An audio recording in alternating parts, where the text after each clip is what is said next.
Hey guys, welcome back to Excel Guys tutorial, and today I'm going to do a data validation tutorial. So what exactly do I mean when I say data validation? Well, what I mean is it restricts what you can put into a cell that is set up with the data validation.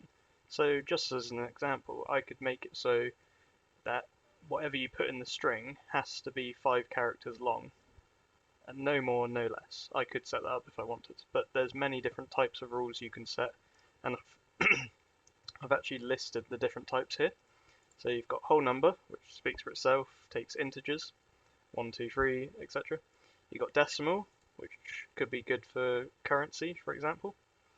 You've got a list, so what I mean by a list is set comma separated values, basically.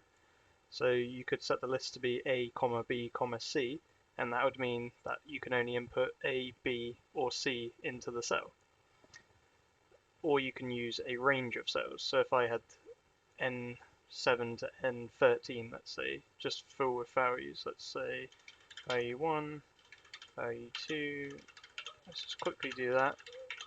So this will generate a list. I could reference this list as N7 to N13 here, and it would only let me input the values 1 to 7, and it would be on a drop-down list actually. So date, as it speaks for itself, it makes you enter between 2 given dates. So that's quite good if you're trying to restrict certain things, like maybe you want to put in the holiday dates. They must be between, say, the tax year 2020 to the tax year 2021. You don't want anyone putting dates outside of that. So you can use data validation to stop someone from using a date that's invalid for your case. Similarly with time, you just put in 2 different times. It could be, let's say, 9 AM to, I don't know, 5 PM. So the user has to put a time between those that they've done a certain job.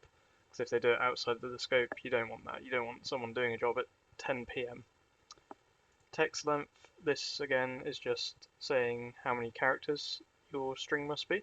You can set it between 2 different characters, 2 different amounts. So you could have, it's got to be at least 6 characters and the max has to be 10. So it could be if your user's putting in a password, you'd want to make them put in 8 to 16 characters maybe, I don't know. And then custom is you do a custom rule that basically means you could put something like is number, and that would stop any text going into a cell. So if you're dealing with someone's ID or something, and if that was only numerical numbers, that would be how you'd stop the user doing letters or other symbols. So let's get into it. So how do we find data validation?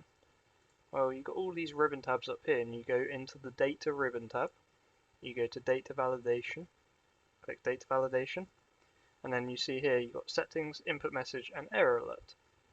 So we're concerned initially only with the settings tab at the moment. So when you click the drop down here, you'll see you've got all these categories, which essentially is column C to I. So I've already put them for you. So we start with whole number.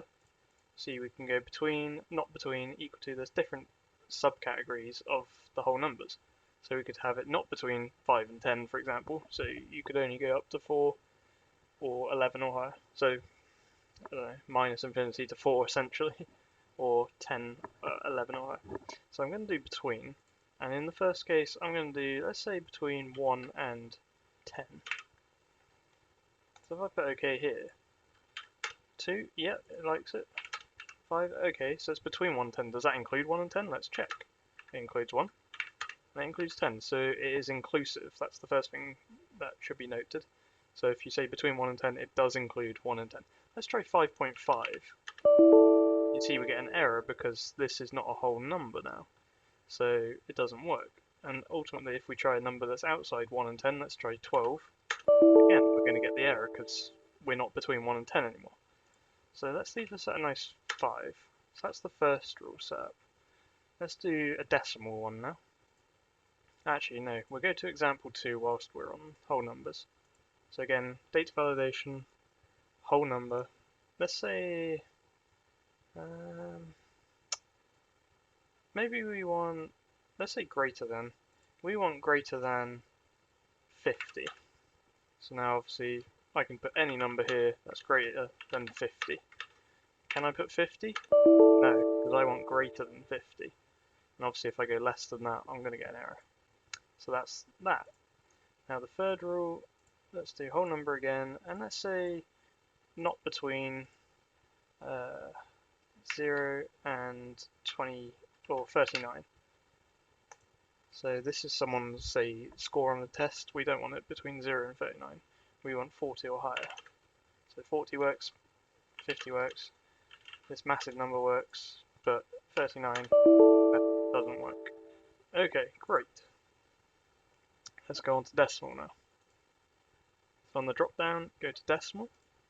Now again, this is pretty much the same as the whole number, so I'm not actually going to bother with example 2 and 3 in this case.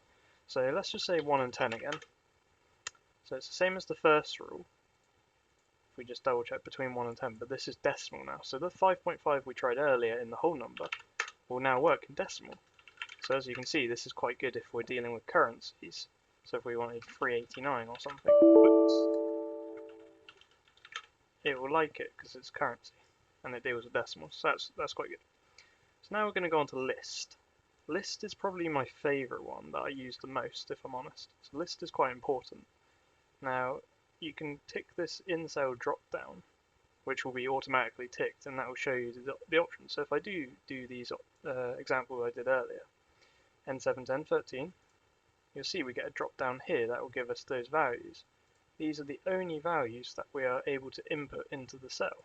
So if I tried test, it would not part this range.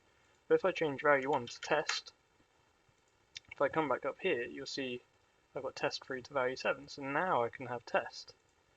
But if I want to get rid of the drop down but keep it so only these values are allowed, I can just untick that. And you'll see we don't have the drop down anymore, but we can still input these values. We just can't input anything outside of the scope. But it still restricts us to the list we specified, but it doesn't give us the drop down. And in certain cases, this might be what you want. In certain cases, it might not. I always tend to keep it because it's nice to have that option of just drop down clicking. So date. Let's say we wanted a date in 2020, right? So we could just put 1st of the 1st, 2020, and the last one will be 31st of the 12th, 2020. So now I can only put dates in between, well, in the year 2020 essentially. So let's go 15th of May 2020. That's fine. As soon as I put 2021 in, it's not going to like this. So it's outside of the scope, which is basically 2020. Now going on to time. Oh, that was already there. So let's say we wanted between 9 AM and 5 PM. So now I can put any time between 9 and 5 PM. So if I go for 10:30 AM, that's fine. If I go for 1:30 PM, that's fine. If I go for 5:30 PM, that's not good. So that's now restricted this cell to 9 to 5. So as you can see, it's fairly easy.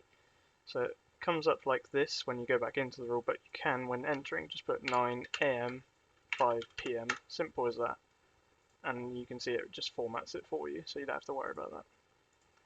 Text length, let's go for something like, let's say the minimum text length has to be 4, and the max is 8, so maybe it's your pin.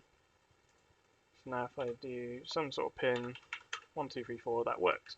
1, 2, 3, 4, 5, 6, 7, 8, that works, that's the max length. So as soon as we add another one, we're going to get the error. Now I've restricted this cell to be between 4 and 8 characters. Custom, I'm just going to use, instead of length, oh yeah, let's start with this one. So let's say we want length less or equal to 5. So now I can only put 5 characters in. Put 6 in, it's going to error. That's custom 1.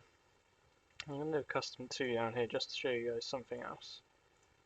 So if we go equals is number, and then the cell that we're using, now this means I can only enter a number into the cell, which is essentially the same as the decimal data validation type. Apart from this can take just any number, you don't have to specify.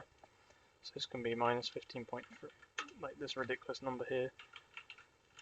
So you can just put anything. As soon as you put text in, say plus 44, that'll work because it's plus. As soon as you put text in there, like A44, it just doesn't like it. It has to pick up numbers only. So yeah, that's it for data validation. Now I just want to cover the other options that came up. So you've got here input message is a second tab and error alert is another tab. So input message, whichever cells you have highlighted when you go into this rule, this will basically give you a nice little pop-up when you click into the cell that you've applied the data validation to. So I could say this cell must be a whole number. Okay, and the integer is just a whole number, must be between 1 and 10 inclusive. So now if I go OK on that, you notice as soon as I click out the cell I don't get it.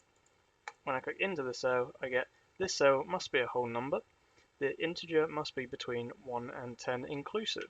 Inclusive just means including, right? So that just gives me that little bit of warning on how to kind of populate this data validated cell. So again, I could do the same message here to say input a number between 1 and 10. It doesn't have to be a whole number this time because it's decimal. Enter a value from the list. I could go on and on. So I'm just going to show, let's do this one. So we're going for a date, error alert.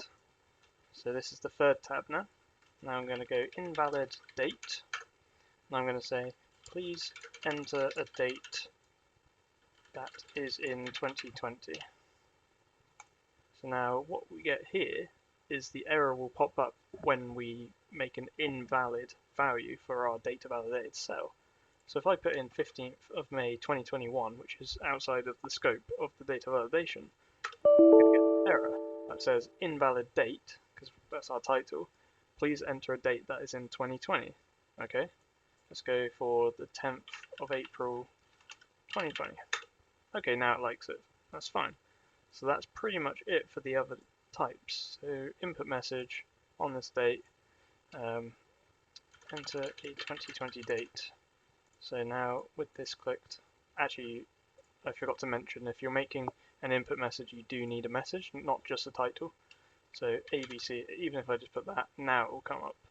So you won't actually see the title unless you have something in the input message comment. So that's good to note. So you don't want to just copy and paste loads of titles because you don't see them without content. So that is it for data validation. It's pretty powerful what it can do. As I say, it restricts the user from inputting certain data into certain cells. Now, one last thing I'm going to show is how to find data validated cells in a worksheet. Let's say I took over someone's worksheet and I thought, okay, which cells have data validation, and this spreadsheet might be massive, I need to find out. If you press Ctrl G, you get this go to pane. Now you want to go to special, and then in here you see data validation in the bottom right, and all is fine. And that will actually highlight for you all the cells that have data validation in your worksheet. So now you could make them bold, you could put them in red font, you could give them like a yellow field just to make it obvious which ones they are, or however you want to do it. So now at least I can see which cells are data validated and which ones I potentially have to change or update going forward. So that's it for my tutorial today on data validation. I hope this makes sense, and have a great day guys. Cheers.